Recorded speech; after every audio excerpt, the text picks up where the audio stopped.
दोस्तों शाम का वक्त था।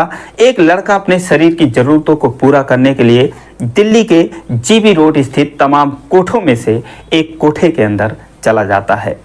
अंदर जब देखता है एक से बढ़कर एक लड़कियां उसके ही जैसे लोगों के इंतजार में खड़ी थीं।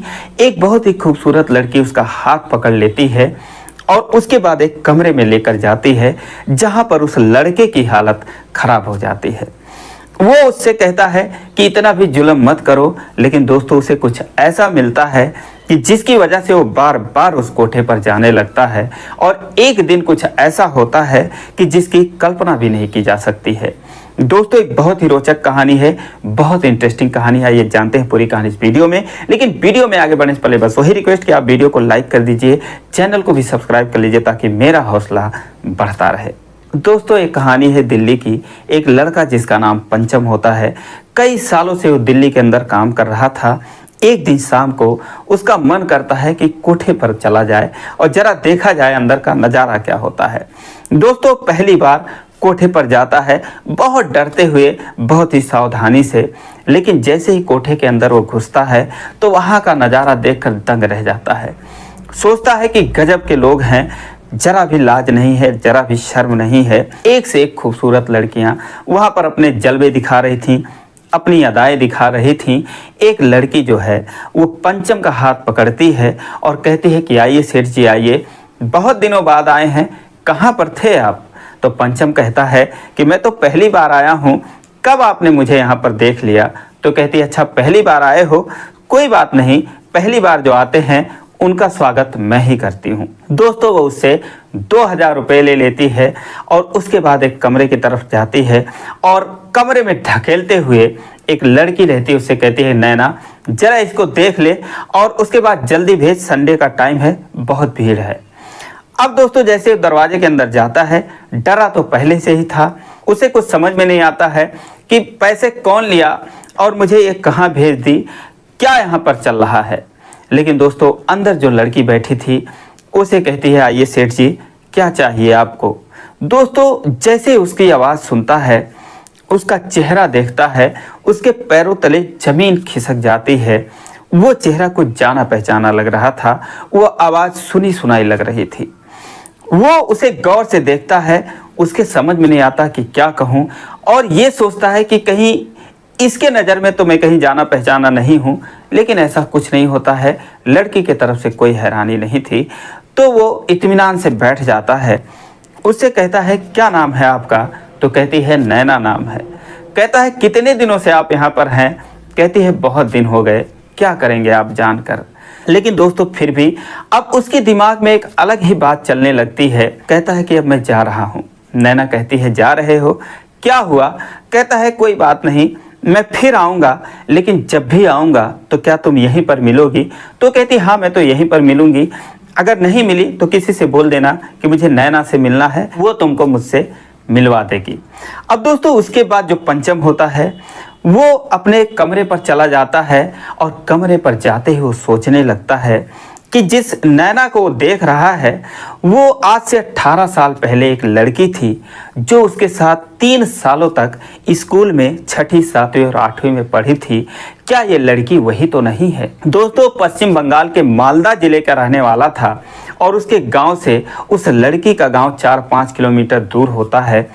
तुरंत वो फ़ोन उठाता है और अपने दोस्तों में से एक दोस्त को फ़ोन लगाता है और कहता है कि ज़रा यार उस लड़की के बारे में पता करो जिसका नाम प्रतिमा होता है। दोस्तों उधर से वो कारण पूछता है क्या बात है, क्यों उसके बारे में जानना चाहता है? बोलता नहीं ऐसे ही, तुम ज़रा पता करो। अब दोस्तों वो पता करने की कोशिश करता है तो जो उसको बताता है उससे उसे पक्का यकीन हो जाता है। दोस्तों प्रतिमा सन 2000 से ही गायब थी, उसका कोई अता पता नहीं था। अब जो है वो उससे बताता है कि क्या हुआ, तूने कहीं उसको देखा है?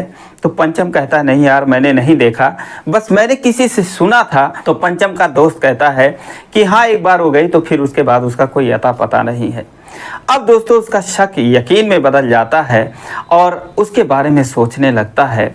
1998, 99, 2000 में 3 सालों तक 6ठी, 7वीं, 8वीं में ये लड़की पंचम के साथ पढ़ी थी। उस लड़की का नाम प्रतिमा होता है। अब दोस्तों पंचम जो है फिर से अगले हफ्ते जाता है और फिर से वही लड़की उसका हाथ पकड़ लेती है और कहती है कि आइए सेठ जी आइए, कहाँ पर थे, बड़े दिनों बाद आए हैं। तो पंचम कहता है कि तुम्हारा एक ही डायलॉग है क्या, मैं तो अभी पिछले हफ्ते आया था, तुमने 2000 रुपये भी ले लिया था, किसी और के पास भेज दिया था। और उसके बाद कह रही है कि बड़े दिन बाद आया हूँ। तो कहती है कि अच्छा आप आए थे, चलो उस दिन गलती हो गई थी, लेकिन आज कोई बेईमानी नहीं होगी, तो 2000 रुपया लाए हैं क्या। तो पंचम कहता है कि नहीं, आज मेरे पास सिर्फ 400-500 रुपये हैं, मुझे नैना से मिलना है। तो कहती है अच्छा ठीक है, 100 रुपये मुझे दे, फिर तुझे उसके पास पहुँचा देती हूँ। दोस्तों 100 रुपये ले लेती है और उसके बाद उसे नैना के पास पहुंचा देती है। नैना एक कमरे में बैठी थी, जैसे ही वो उसको देखता है खुश हो जाता है। नैना भी उसे पहचान जाती है, क्योंकि उसकी मुलाकात पंचम जैसे लोगों से कभी कभार होती थी कि जो वहाँ पर आते थे और यूं ही चले जाते थे, तो वो पंचम को पहचान जाती है और कहती है कि आइए सेठ जी, क्या सोचकर आप आज आए हैं। दोस्तों बैठ जाता है। तो पंचम उससे पूछता है क्या नाम है तुम्हारा। तो कहती है नैना नाम है। कहता है कितने दिनों से काम कर रही हो। तो कहती है कि बहुत दिन हो गए, क्या करोगे आप जानकर। तो कहता है कि चलो कोई बात नहीं, लेकिन मैं एक बात तुमसे पूछ रहा हूँ, तुम क्या सच सच बताओगी। तो नैना कहती है क्या बात मुझसे पूछोगे। तो पंचम कहता है कि देखो तुम भड़कना मत और मेरे साथ कुछ उल्टा सीधा मत करना, बस मैं ये पूछना चाहता हूँ कि तुमने अपना नाम प्रतिमा से नैना कब रख लिया। अब दोस्तों जैसे ही वो ये बात सुनती है, उसकी आंखों से आंसू गिरने लगते हैं, हैरानी भरी निगाहों से उसको देखती है और कहती है कि कौन हो तुम। तो कहता है कि मैं कोई भी हूँ, क्या तुम प्रतिमा ही हो। दोस्तों अब वो क्या कहती, रोने के अलावा उसे कोई रास्ता नहीं सूझ रहा था। वो बोलती है कि हाँ मैं प्रतिमा ही हूँ, लेकिन मैं 18 साल से यहाँ पर काम कर रही हूँ, आज तक ऐसा कोई नहीं आया। तुम कौन हो, मैं तुम्हें नहीं जान रही हूँ। बोलता है मुझे नहीं जान रही हो, तुम्हारे साथ मैं 6ठी 7वीं और 8वीं में पढ़ा था। स्कूल का नाम बताता है, उसी स्कूल में मैं था, मेरा नाम पंचम है। तो कहती है कि पंचम, दोस्तों उसे नहीं पहचान रही थी। फिर वो 2-3 लड़कों के नाम बताता है, उसके साथ जो लड़कियां पढ़ रही थी 1-2 लोगों का नाम याद था। उसके बाद टीचर्स का नाम बताता है। तो कहती है कि हाँ मैं प्रतिमा ही हूँ और इन सब को मैं जानती हूँ। उसके बाद वो रोने लगती है, कहती है कि 18 सालों से मेरी ज़िंदगी यहाँ पर बीत गई। 16 साल की थी जब मुझे इस दलदल में फंसाया गया था, आज मैं 34 साल की हो गई हूँ। नैना कहती है कि मैंने तो उम्मीद ही छोड़ दी थी कि इस जन्म में भी मेरे अपनों से किसी से मेरी मुलाकात होगी। क्या तुम्हें मेरे माँ बाप के बारे में भी कुछ पता है, क्या वो जिंदा हैं, क्या तुम्हें मेरे भाई बहनों के बारे में भी पता है, वो गांव कैसा है, वहाँ के लोग कैसे हैं। पंचम कहता है कि सब ठीक हैं, तुम्हारे माँ बाप भी ठीक हैं और तुम्हारे बहनों और भाइयों के बारे में तो मुझे पता नहीं, लेकिन जब माँ बाप अभी तक हैं तो भी ठीक ही होंगे। अब दोस्तों पंचम उससे जानने की कोशिश करता है, उससे पूछता है कि तुम यहाँ पर कैसे आई। तो कहती है कि मुझे खुद नहीं पता मैं कैसे आई, बस इतना ही पता है कि मैं स्वेटर बनाने के लिए ऊन खरीदने जा रही थी और तैसे ही एक कार मेरे पीछे आती है और मुझे कार के अंदर खींच लिया जाता है। उसके बाद कितनी दिन कितनी रातें गुजर गईं, मुझे खुद नहीं पता मैं यहाँ पर कैसे आई और मेरे साथ क्या क्या हुआ। 6 महीने तक तो मैंने सूरज की रोशनी तक नहीं देखी, उसके बाद मैं यहाँ पर लाकर पटक दी गई, तब से मैं यहीं पर हूँ। मेरे साथ क्या क्या हुआ मैं तुम्हें क्या बताऊँ। यहाँ पर जितनी भी लड़कियाँ हैं सबकी ही कहानी कुछ ना कुछ मेरे जैसी है।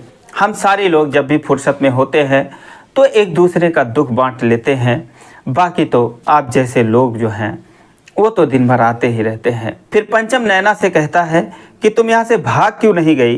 तो नैना कहती है कि जब तक हमारी बैलू थी, जब तक मैं 30 साल की थी, तब तक मुझे बाहर निकलने भी नहीं दिया जाता था, और जब अब मेरी बैलू कम हो गई है तब जो है मैं कभी कभार बाहर चली जाती हूँ।